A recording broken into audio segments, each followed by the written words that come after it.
Hello everyone, welcome to engineers compass. ఈరోజైతే మనం prompt engineering గురించి చూడబోతున్నాం. ఇది జస్ట్ ఒక గ్లిమ్స్ అనుకోవచ్చు.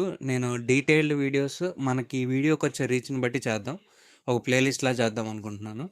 సో అసలు ఈ ప్రాంప్ట్ ఇంజనీరింగ్ ఏంటి, దీనివల్ల ఫ్యూచర్ ఎలా ఉండబోతుంది, అంటే ప్రతి ఫీల్డ్లో ఇది ఉండబోతుందా లేదా అనే కాన్సెప్ట్స్ అనేవి ఈరోజు డిస్కస్ చేద్దాం. So let's get in to the video.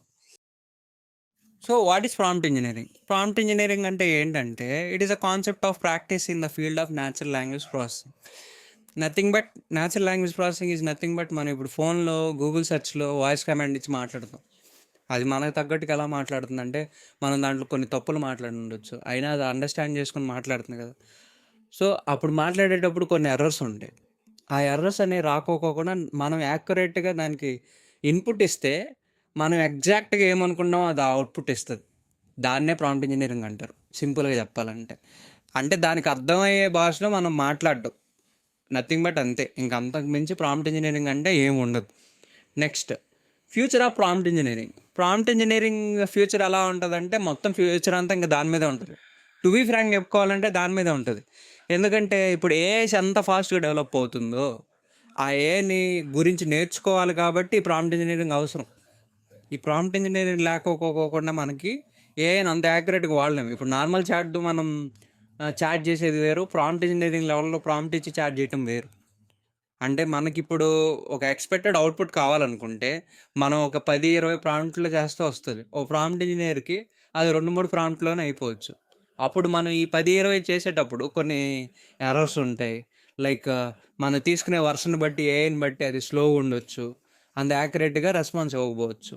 అదే ఒక ప్రాంప్ట్ ఇంజనీర్ అనుకోండి, 2 ప్రాంప్ట్లు ఇచ్చేసేస్తాడు కాబట్టి ఆటోమేటిక్గా వాళ్ళకి కావాల్సిన అవుట్పుట్ అనేది ఇన్ టైంలో వచ్చేసేస్తుంది, వర్క్ అనేది త్వరగా అవుతుంది. సో అది ప్రాంప్ట్ ఇంజనీర్కి ఒక నార్మల్గా ఒక ఏఐతో చాట్ చేసే వాళ్ళకి ఉన్న డిఫరెన్స్ అది.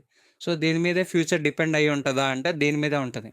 మనకు ఒక ఒక ఒక ఒక సర్టెన్ టైంలో కంప్యూటర్ అయితే ఎలా ఉందో, కంప్యూటర్ నేర్చుకుంటేనే పనులు అవుతాయి అని ఎలా ఉందో, రేపు ఫ్యూచర్లో ప్రాంప్ట్ ఇంజనీరింగ్ నేర్చుకుంటేనే పనులు అవుతాయి అనే కాన్సెప్ట్కి అయితే వస్తుంది ఫ్యూచర్ అనేది. Next, who should learn prompt engineering? Prompt engineering ఎవరు నేర్చుకోవాలి అంటే, ప్రతి ఒక్కరు నేర్చుకోవాలి. సో ఒక కాలేజ్ లెవెల్లో ఉన్నప్పుడు ఒక స్టూడెంట్ నేర్చుకుంటే ఎగ్జామ్లో మంచి మార్క్స్ కేసి నేర్చుకోగలుగుతాడు. అదే ఆ కాలేజ్లో లెక్చరర్ కూడా నేర్చుకుంటే స్టూడెంట్కి మంచిగా ఇంకా ఎలాబొరేట్ చేసి చెప్పగలుగుతాడు. అలాగే ఒక నెక్స్ట్ లెవెల్కి వెళ్తే, ఒక జాబ్ లెవెల్కి వెళ్తే, ఒక జాబ్లో నువ్వు ఒక ఫ్రెషర్ లెవెల్లో కూడా దీన్ని యూస్ చేసుకోవచ్చు. నెక్స్ట్, ఒక సీనియర్ లెవెల్లో, మేనేజ్మెంట్ లెవెల్లో కూడా యూస్ చేసుకోవచ్చు. ఈవెన్ డిఫరెంట్ రోల్స్లో చూసుకుంటే, ఒక డేటా సైంటిస్ట్ అవ్వచ్చు, ఒక మార్కెటర్ అవ్వచ్చు, లేదంటే ఒక జర్నలిస్ట్ అవ్వచ్చు, ఒక రైటర్ అవ్వచ్చు, ఒక ఒక మూవీ మూవీ తీసే డైరెక్టర్ అవ్వచ్చు. వాళ్ళ స్టోరీలో ఇంకేమైనా యాడ్ చేయాలంటే, ఈవెన్ ఒక ప్రెస్ మీట్లో అనిరుద్ చెప్తారు, నాకు ఒక లిరిక్ రాలేదు, దాన్ని చాట్ జీపీటీలో వాడి తీసుకొచ్చున్నాను. సో ప్రతి ఒక్కళ్ళు దీన్ని యూస్ చేయొచ్చు. ఒక సర్టెన్ ప్లేస్లోనే వీళ్ళే వాడాలని ఏమి ఉండదు. ప్రతి ఒక్కరూ ప్రాంప్ట్ ఇంజనీరింగ్ అనేది నేర్చుకోవచ్చు అండ్ యూస్ చేసుకోవచ్చు. సో దీనివల్ల చాలా బెనిఫిట్స్ ఉన్నాయి. ప్రాంప్ట్ ఇంజనీరింగ్ నేర్చుకుంటే నెక్స్ట్ ఇంక ఏఐని ఎలా వాడుకోవచ్చు అంటే, ఆడుకోవచ్చు అనమాట మనం. బేసికలీ ఆ ఏఐతో మనం మనకు కావాల్సిన పనులన్నీ చేపించుకోవచ్చు. మనకు చెప్తున్నారు కదా ఏఐ మనల్ని రూల్ చేసేస్తుందని. ఈ ప్రాంప్ట్ ఇంజనీరింగ్ వచ్చిన వాళ్ళు ఏఐని రూల్ చేస్తారు. వాళ్ళకి నచ్చిన అవుట్పుట్ అనేది తీసుకురావాలనుకుంటారు.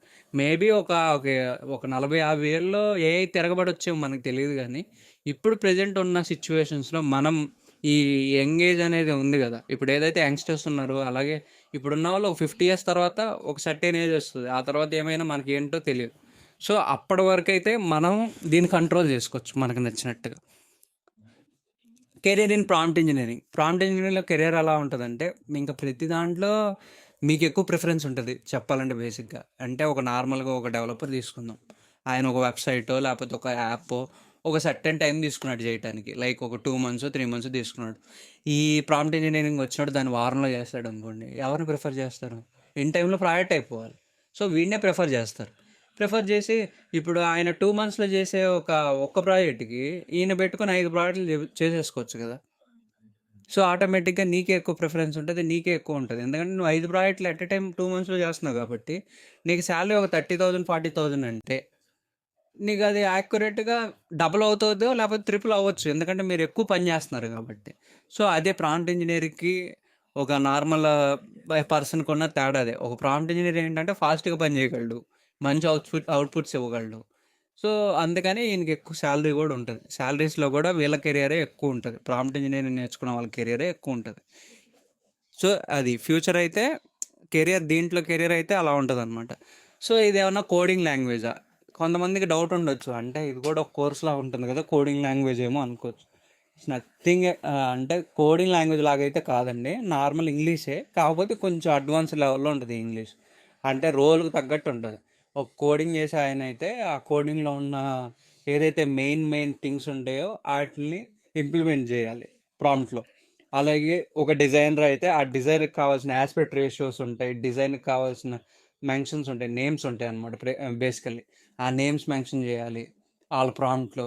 అలాగే మార్కెటింగ్ అనలిస్ట్ అనుకోండి. ఆ మార్కెట్‌లో ఉన్న వాల్యూస్, స్టాటిస్టిక్స్ వీటిల గురించి మెన్షన్ చేయాలి. సో, రోల్‌కి తగ్గట్టుగా ఇంగ్లీష్‌ని ఇంప్రొవైజ్ చేయటమే తప్పితే ఇదేమి సెపరేట్ కోడింగ్ లాంగ్వేజ్ అయితే కాదనమాట. ఇంకా మాట్లాడుకుంటే దీంట్లో ఇప్పుడు స్కిల్స్ ఏమన్నా కావాలా? ప్రాంప్ట్ ఇంజినీరింగ్ నేర్చుకోవాలంటే అనుకుంటే, స్కిల్స్ ఏమి అవసరం లేదు. ప్రాంప్ట్ ఇంజినీరింగ్ అనేది ఒక స్కిల్ సెట్ ఉంటేనే వస్తదా అనేది లేదు. బట్ మీరు ఒక రోల్ తీసుకోవాలనుకుంటే, అంటే నేను ఎలా చెప్తున్నానంటే, మీరు ఆల్రెడీ ఒక దాని మీద మీకు ప్యాషన్ ఉంది. ఇది చేయాలనుకున్నారు. లైక్ మీరు ఒక గ్రాఫిక్ డిజైనర్ అవ్వాలనుకుంటున్నారు. ఆ గ్రాఫిక్ డిజైనింగ్‌లో ఏమేమి ఉంటాయి? ఒక పోస్ట్ డిజైన్ చేయాలంటే ఏమేమి తీసుకొని డిజైన్ చేయొచ్చు? మీ విజువల్ ఎలా ఉంది?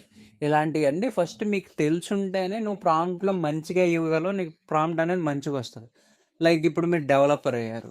మీకు ఎగ్జిక్యూషన్ తెలిసుండాలి కదా! ఇప్పుడు అది కోడ్ ఇచ్చేస్తది. ఆ కోడ్‌ని ఎక్కడ డిప్లాయ్ చేయాలి? ఇది ఏ సెక్షను? ఏ సెక్షన్‌లో ఏం చేంజెస్? ఫర్ ఎగ్జాంపుల్ నీ క్లయింట్ వచ్చేసి ఒకటి చెప్పాడు. నాకు ఈ సెక్షన్‌లో ఇది కాదు. ఈ డిజైన్ కావాలి. ఈ చేంజెస్ కావాలని. నువ్వు అది దాని గురించి నీకు తెలియకపోతే అది ఆల్రెడీ ప్రాంప్ట్ ఇచ్చి నువ్వు తీసుకొచ్చావు కాబట్టి అది ఎక్కడుందో నీకు తెలియకపోతే చేయలేం. మళ్ళీ మొత్తంకి ప్రాసెస్ అంతా మార్చుకొని చేయాలి. సో, అది అవ్వదు. అందుకని మీకు మినిమల్ నాలెడ్జ్ అనేది ఆ కోర్స్ మీద ఉండాలి. మీరు ఏదైతే చేసుకున్న రోల్ ఉందో దాని మీద మీకు మినిమల్ నాలెడ్జ్ ఉండాలి. అప్పుడే మీరు ఈ ప్రాంప్ట్ ఇంజినీరింగ్‌ని హై లెవెల్‌లో వాడుకోవచ్చు. అసలు మీకు బేసిక్ ఏమీ తెలియకోకోకుండా ఇది వాడేసినా గానీ మీరు వచ్చేస్తది అంటే వస్తది. కానీ ఉపయోగం ఉండదు. అది ఎలా ఇచ్చింది?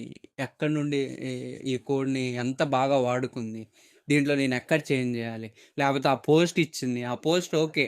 మీకు చాలా పని తగ్గిచ్చేసింది. అంటే మీకు ఎంట్రీ లెవెల్ పోస్ట్ అనేది అయిపోయింది. మీరు లాస్ట్‌కి ఒక మాస్టర్ పీస్ లెవెల్‌కొచ్చారు. కొన్ని చేంజెస్ చేయాలనుకున్నారనుకో, ఆ ఫోటోషాప్ యూజ్ చేసి చేయొచ్చు.